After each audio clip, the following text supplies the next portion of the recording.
Społeczne Wynalazki w Helsinkach. Ten odcinek odbiega nieco formą od zwykłych społecznych wynalazków.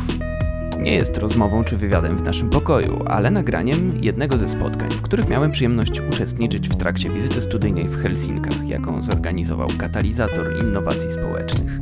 Brały w niej udział pracowniczki inkubatorów innowacji z całej Polski. Tym razem gościły nas działaczki ze Startup Refugees. To organizacja zajmująca się wspieraniem uchodźców i migrantów we wchodzeniu na fiński rynek pracy. Wsparcie, które oferują, jest dobierane indywidualnie do potrzeb każdej ze zgłaszających się osób.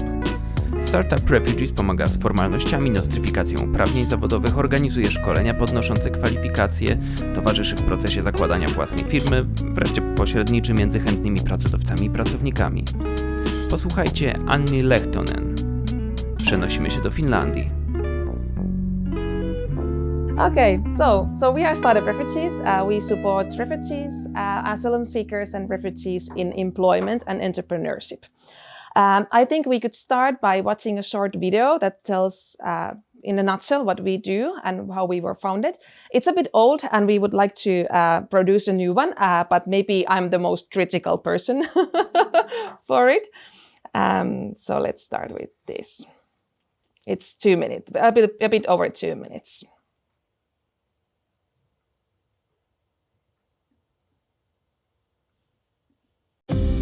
There are more refugees today than ever before in the history of our planet. The number of refugees is growing, and Western societies are rapidly becoming multicultural. Startup Refugees was founded in 2015 when more than 32,000 asylum seekers suddenly arrived to Finland, including myself. The country was in shock and no one knew what to do.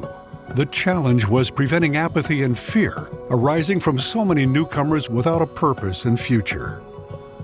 Two world travelers and entrepreneurs, Riku Rantala and Tuna Milanov, called together everyone who wanted to support employment and entrepreneurship of refugees.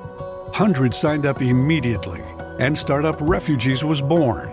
Since then, we've been supporting refugees with finding work and starting companies. Startup Refugees finds every refugee as soon as they enter the country. We find out the skills and professional goals of the newcomers and provide the support people really need. We offer work and education opportunities, professional networks, and support with starting a company in a new country. We needed resources who do hand selection of different paper grades, and we found these refugees as really motivated people to do the job. It makes absolutely no sense to waste people's skills. Immigration is also brain game. Finding a job is changing everything. I want to build my own future instead of being supported by others. I'm already building my career in fashion. This is the way we handle immigration in practice. Now I am employing others. I need to update my skills and build my network and digital fields to find a job in Finland. I want to work and make my own money. Working with startup refugees is like investing in a startup. We can talk about the equality. They get their salary and they really are part of society. They are part of this environment. So I think that it's richness for us to employ them all. I'm really proud of myself and I need my kids also proud of me. Anyone who is willing to offer something concrete to support employment and entrepreneurship is welcome to join Startup Refugees. We have local solution which can be scaled anywhere in the world. Join us.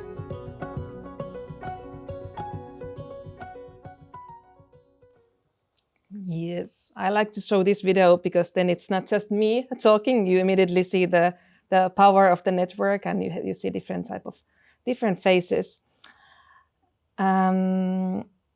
So over here. So yes, so as it was said in the video, 2015 was interesting year in Europe in general.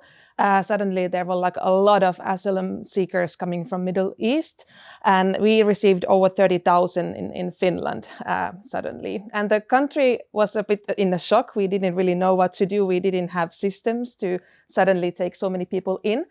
And the tone was a little bit negative. There was this like really weird conversations, like how are they asylum seekers when they have cell phones and stuff like that. And it was maybe seen a little bit like as a threat to the society to suddenly receive so many newcomers. So these are the two guys that were mentioned at the video. Tunna Milonov and Riku Rantala. They are really famous Finnish journalists. They've been traveling all around the world in really exotic places, and they've been filming different TV shows from around the world. So they were like world travelers, and they have seen that there are like so many a different type of skills in different places of the world that we in Finland, for example, didn't have. And they, when this refugee situation happened, they were like, well, actually, this is brain gain. We are getting all this type of expertise with people with different mindsets and skills to Finland to support our society to go forward. So they had a really different way of seeing the situation that maybe the majority in Finland. And what is funny is that our whole network was founded by an accident, to be honest. There was no like plan to start this. So they were filming their TV show. They had this type of like show where they were like watching documents and talking about them afterwards. And suddenly they were missing content from their TV show. And they were like, okay, so what should we do? We have this TV show coming up, but we don't have nothing to do. And then they were like, okay, what is happening in our society right now? And they were like, should we do something about this refugee situation? What if we come up with this kind of media campaign that we want to support these people through employment and entrepreneurship, and we just invite everyone who wants to do something, like let's just not like stay like, oh, the situation is like this, let's do something together. So they made this media campaign and they invited people that if you want to, you don't even need to know exactly what you would like to do, but you would like to support somehow. And it was a success. In 2 weeks, there were like more than 250 companies and NGOs and even Ministry of Interior signing through the website. And that's how like Startup Refugees Network was born. So then these active network members, they started to actually visit the reception centers to find out a little bit better, like who are these people, what they can do, what they would like to do in Finland. And that's something that is still like really in our DNA, that we always want to get to know the people. We want to know their needs so that we can be actually needs-based organization. And little by little, there were like more and more companies and network members joining, and we started to grow. Yes, and we also noticed that through these newcomers, there was like really high entrepreneurial spirit. Many of them, they came from countries where like having your own business was something that people wanted to have. In Finland, many times people are maybe, there's like this tone that is maybe like so hard to be an entrepreneur, that it's so hard and so on. But these people were like really like, oh, we want to be entrepreneurs. And that was also something really, really interesting among the people. So after 7 years, we have grown to be a network that has over 2,000 members, and it's all the time growing. So there are like many big Finnish companies who are recruiting through us, or they are offering their expertise for us. There are individual members. There are schools and institutions who are offering us space to use. So you can be a network member in many different ways with us. And there is just like some logos of some of the network members we have. Yes. So what was said is that what we think that the immigration is actually brain gain, and this is nothing new, as we can see what happened like 1 year ago. Like people are on the move, and different type of crises. People need to move from places to places, and we kind of need to be prepared. We should not waste the potential that these people have. And we think that the best way to integrate them to the society is through their employment and entrepreneurship. And that's also the best place where you can also learn the language and understand the culture better and feel part of the society. So that's why we have created a model for this type of work. Yes, so as a media campaign, we were founded. Nowadays, we are about 20 staff members, and we speak at least 15 different languages. And that's something really important for us, that we want to be also kind of community-based organization. So many of my colleagues also have been like asylum seekers at some point, and that way we can also like support our clients with their own mother tongue, which you can understand, that creates different type of bond, and you can give like better explanations and create better understanding when you can actually do it with your mother tongue. So we want to be in the communities, supporting them, not from us to them, but with them. And that's why we have 3 offices. This is just the head office. And that's why we also have community leaders. These are people who are working part-time with us. They support us at different events if we need some translation help. And they are this type of like spokespersons in their communities about startup refugees. And they are telling what kind of support you can get through us. Oh, by the way, you can just like interrupt me at any point, and you don't need to wait until the end if you have some questions. Okay, so how it all works? Where does it start? Well, it starts with match made in startup refugees. That's our solution.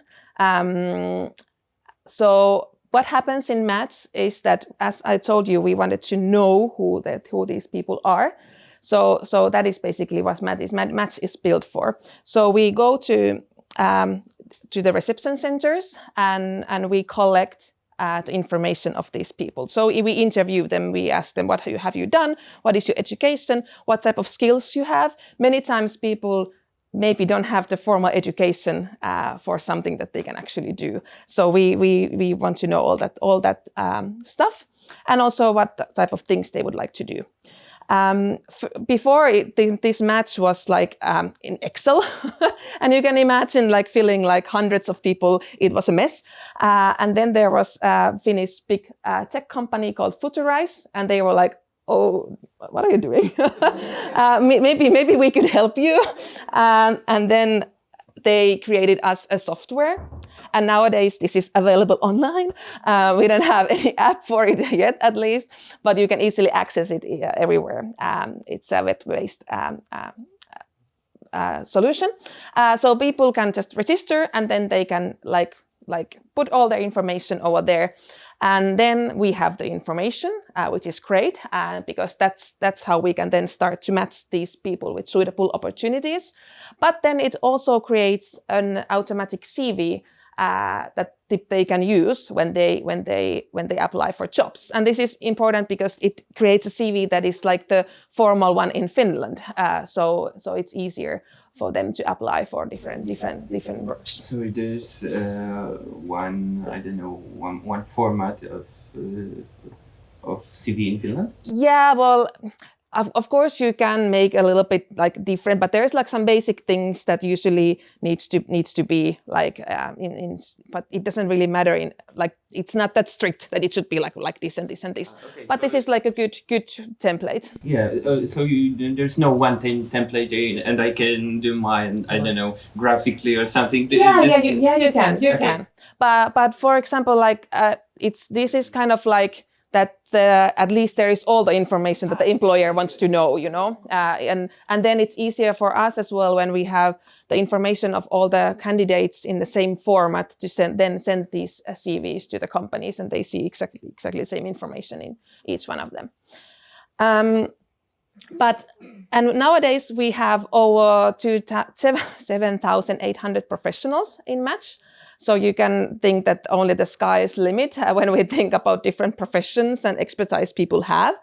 And it has been really interesting that there are like some fields that you cannot really find any workers in Finland anymore. And then suddenly we have some expert of that specific field, and we can actually find it from Match. So it has been great. So, and we have profiles in 61 different cities all around Finland. So although we have only 3 offices, we try to support the newcomers nationwide. Of course, it's more like emphasized in the cities where we have the offices, but we really try to work better and better nationwide as well. And surprise, 100% of them, they actually want to work. So this is a misconception that people sometimes may have. They really are motivated professionals, and that's the feedback what we also get from the companies that they come us to again because they're like, oh, you provided us so motivated and good workers. And what are the fields of expertise? Well, this is the top 8, the latest top 8, what type of professionals we have. So the service field, meaning like restaurant, hospitality, cleaning business is definitely the biggest one. But then, as you can see, there is like construction, logistics, mechanics. There is now these top 8 fields a little bit changed with the Ukrainian refugees, because there are so many teachers and teaching professionals who arrived, and also a lot of people from the healthcare. Well, that's actually after the 10th, but anyway, this is like in the move, of course, all the time, depending of a little bit like where the people come. Probably you will speak about it, but I'm very curious. How do you deal with nostrification of the diplomas or recognizing the skills? For example, in healthcare or in teaching, because I guess it have to be quite challenging. Yes, it is. It is. I need to admit. And Finland is really like education-centered society. We really want to have the formal education at the paper many times. So that's kind of our job, to try to convince the companies that, okay, even though they don't have the formal education, they can actually do this.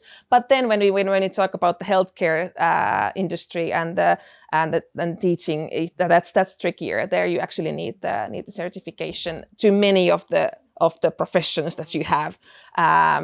So that's then we kind of need to wait that the people get enough language skills so that they can make their certifications.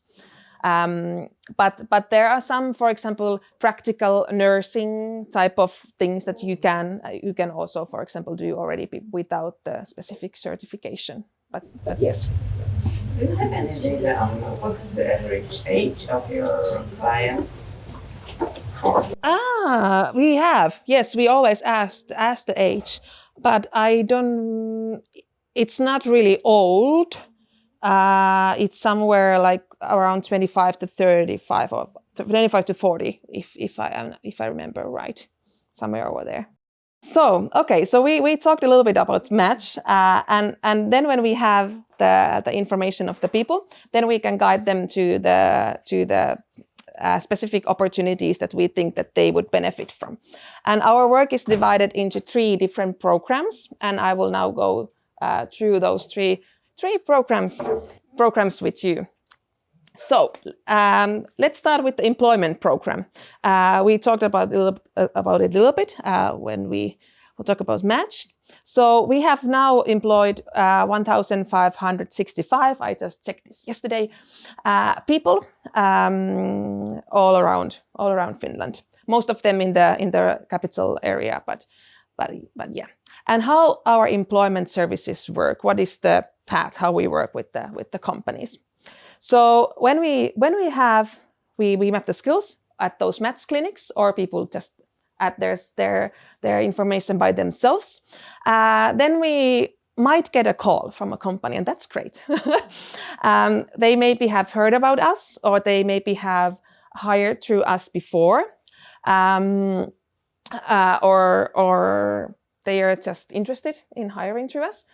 Or then it can also work vice versa, that we start to call the companies if we suddenly see that, oh, we have so many professionals of this field, should we try to find something for these people? Or this person has been here in a really long time.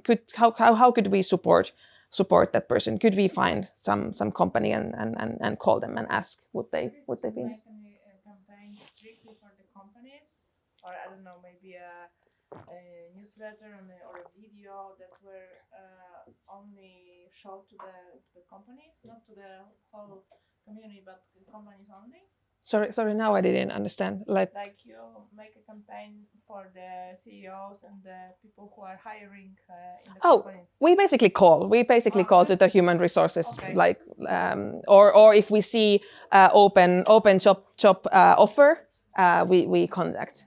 Many times, for example, I don't work in employment, but I might see some job opportunity, and I'm like, oh, that could be interesting for our clients. So I just forward that to my colleague, and she maybe calls. But so then when we have a company that wants to hire through us, it can be one or it can be even like 20 people. We go to match and we find the suitable candidates.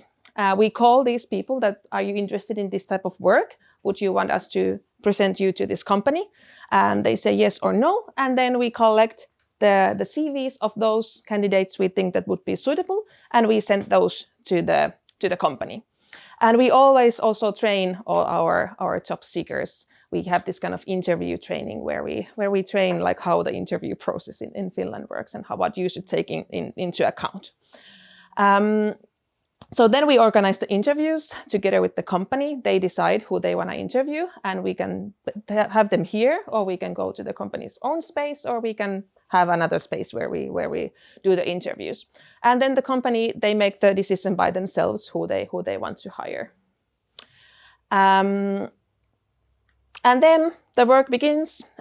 We support the employer and employee. We act as a bridge a bit between them. If there are, for example, some language barriers, we can also sometimes offer language support during the first days at work.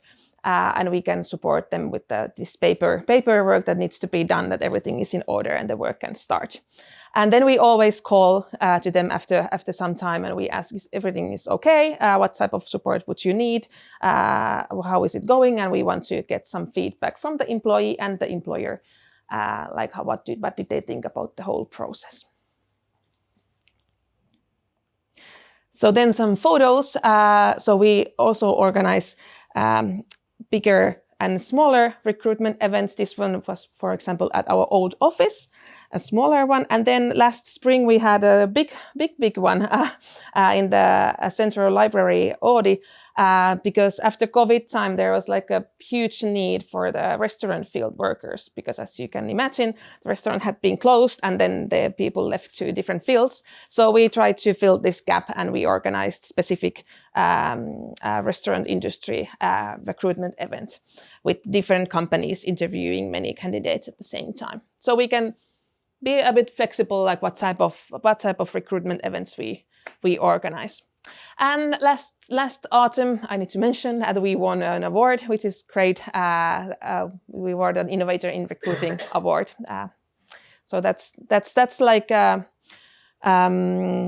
we can feel that we are doing something right, and that the society actually starts to see asylum seekers and refugees as like as experts, as like good workforce. So we are really happy about that. Okay. So I have one question. Who is paying you? I mean, the employees. Yes, where do we get the money from? That's always a good question. I actually thought that should I add a slide about that, but then I was like, well, I will just explain you. All our services are free, at least at this moment. For both sides. Both sides. Okay. Yes. And we get funding from, for example, from EU and from the government, from the state, and different type of institutions. So there's like, we get like money from different type of funds. Our wish would be at some point to be like self-sustainable, like that we would not be dependent on any funding, because as you might know, it's a bit headache always to have money for 2 more years. And we started to sell our services little by little, and that's something that we would want to like emphasize in the future, that we could sell these type of services, and let's see if at some point it can be that we will start to ask some money from the companies, because that's like we are giving them like a recruitment service. But at least at this point we are totally free for everyone. Okay, So then, another program that we have, this used to be together with the employment program, but we separated this program last autumn to be their own one. So this is a skills development program, and the idea is that many times newcomers, they actually need to update their skills a little bit to the local job markets, and that's what we are aiming with this program. So far, this is not from last autumn. This is during these years, and the number must be a much higher. But at least we have provided like 12,000 opportunities to develop skills, and this means different type of trainings and workshops, certifications, and so on. One of the most important trainings that we have is this working life in Finland, where we go through how is Finnish working life? How do you do taxes? How do you call your boss at work? And really like how is the like day-to-day communication like? What you should take into account? And this is, for example, one training that we've been selling. That we just a couple of weeks ago, we were in another city in Finland selling this training for another organization and their clients. So little by little. Then if you want to work in the restaurant or construction industry, you need this type of certification. That is called Hygiene Pass for the restaurant industry, and for the construction industry, safety card. And it might be tricky because they're like, I mean, it's not hard things to learn, but I mean, to do that in different language can be tricky. So that's why we organize these trainings in different languages, so that people can pass the exam and they can start work. That it would not be like that they could not start working due to their language skills, which would be a bit boring. Then we have different type of trainings, depending of the need that we see that we have in match among our newcomers. We have field-specific coaching. For example, we had this work lift training, photography training. Last summer we had Scrum Master training, or actually we have this like every year. And this is a good example of active network member over here who is a Scrum Master like trainer, and he wants to offer this for free. For this training for our customers. I don't know how familiar you are with this, but this is like really like hot in IT tech industry. Then one of our diamonds of the skills development program is this mentoring program that we organize every year for IT field. These Tieto and Teli are really big Finnish IT companies, and what we have done with them and with some other companies before is that we match their professionals with our job seekers. This has been like under IT industry, but there's like sales professionals and coding and so on. So it's not like that strict the field, and we match them like between them together, and they have this kind of 10-week training mentoring where these newcomers can grow their network, and they can understand better like how should they update their skills, and how could they search for work, and this has proven with excellent results. So people really find work from their fields. And then as I told you, we sell the trainings, but we also have different other type of trainings for companies that we can provide them with. For example, since we've been like really diverse and multicultural team from the beginning, we have a lot of understanding of diversity, equality, and inclusion, and that's, for example, something that that type of training we can definitely offer for companies that are nowadays starting to more and more think about how should we do this in the changing world. All right, business program. As I told you, there was like a high entrepreneurial spirit among the newcomers when they arrived, and that's why we founded our business program. Yes, so it was. We could see that it was really popular, that they wanted to have their own businesses. So far we have supported 846 different business teams, and at least 70 companies have been registered. But this number must be a bit higher. But this is actually at least the number we know that have been registered. And all these business teams, they have been going through our entrepreneurship course that we organize in different languages. And it's like a 10-week course where we teach in a nutshell how to start up your own business in Finland. And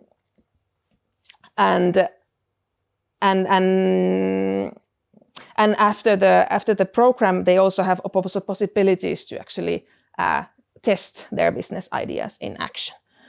And we try to also invite our network members to the course to give some sort of more specific workshops, for example, about taxes or something like that, what we are not maybe so experts on.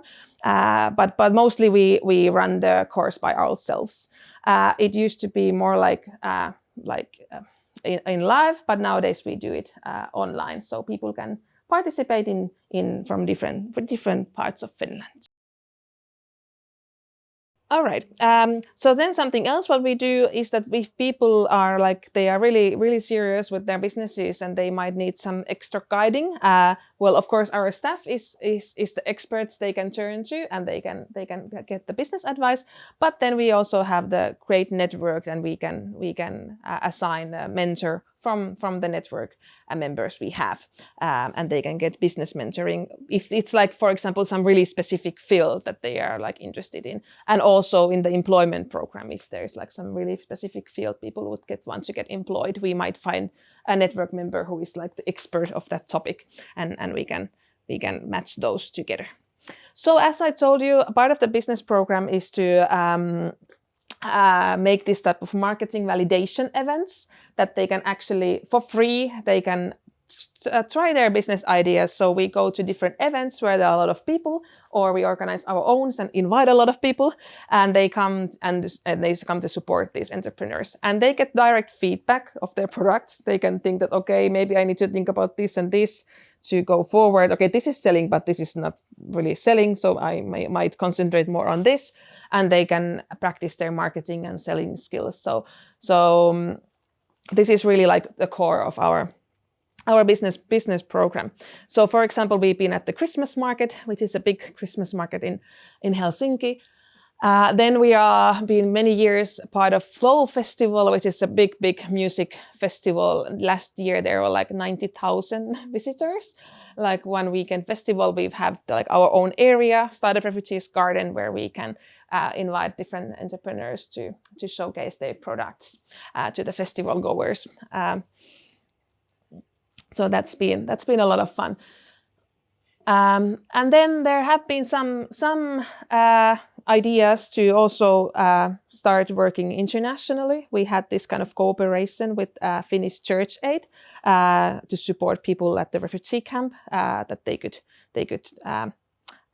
freelance in IT and get guiding in that. At this moment, we don't have any international programs, but there is something cooking. Let's see if we will have in the future. But basically, the solution, as I was told in the video, is scalable to different countries. So really think that there is a need for this type of work in many other countries too. What we saw is that there was high entrepreneurial spirit, but as you might know, start your own business can be hard. But then if you are not allowed to apply for different funds when you're not Finnish citizen, it might be even much more harder. And anyway, the whole startup scene is kind of white, to be honest. So that's why we started the Startup Refugees Fund 2 years ago. At this moment, it's the only fund for newcomer founders, and we launched it in SLAS, which is a big tech startup event happening in Helsinki each year, and they've been our partner for many years too. And last autumn, we were able to give the first grants for entrepreneurs. Yes, so I would like to end my presentation to our values that kind of takes it all together, like what we do and why we do. So we are like really hands-on and needs-based organization, and we want to do things together and think big, and we are not like afraid to fail either. So then we just think of it again, and we do it again together. So kiitos, that means thank you in Finnish. So.